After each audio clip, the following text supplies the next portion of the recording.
তো গাইস আজকে চলে এলাম আমার তোমার প্রিয় ক্ষীরপাই বড় মায়ের মন্দির।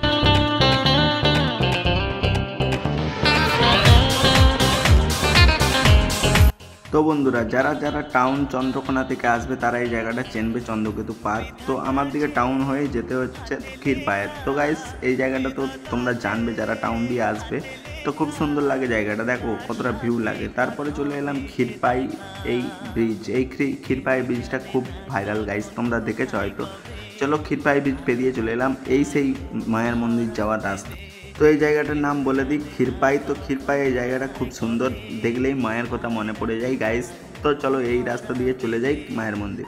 তো বন্ধুরা ওই রাস্তা দিয়ে একটু ভেঙে আসলেই এই মায়ের মন্দিরের রাস্তাটা পেয়ে যাবে তোমরা। তো তোমরা যদি না জানো লোককে জিজ্ঞাসা করলে, ওখানে ধারে পাশের লোককে জিজ্ঞাসা করলেই বলে দেবে, ঠিক আছে, যে মায়ের মন্দির যাব রাস্তাটা কোন দিকে। তো গাইস দেখো সেই ওয়েদারটা গাইস কতটা সুন্দর লাগছে মায়ের মন্দির আসে।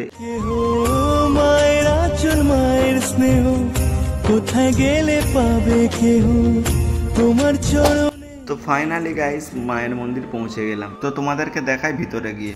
মাগো আমার মা আমি তোমারই। তো বন্ধুরা এই যে লাল ডুরি দেখতে পাচ্ছ, ওইটা হাজার হাজার লোকের ভরসা কি এখানে কোনো মানত করলে মায়ের কাছে মা সেটা পূর্ণ করে দেয়। তো আমি চলে এলাম মায়ের মন্দিরের ভিতরে ভেটি নিয়ে, দেখতে পাচ্ছ তোমরা মায়ের ভক্ত মায়ের পুজো দিতে আস। তো আমি লাস্টবার মাকে ডাকার জন্য মায়ের মন্দিরের ভিতরে চলে গেলাম, মাকে ডেকে নিয়ে তারপর বেরিয়ে পড়লাম আমার বাড়ি। Tata bye bye guys. ভিডিওটা ভালো লাগলে লাইক কমেন্ট শেয়ার করতে ভুলবে না, আর চ্যানেলটা সাবস্ক্রাইব করে রাখবে।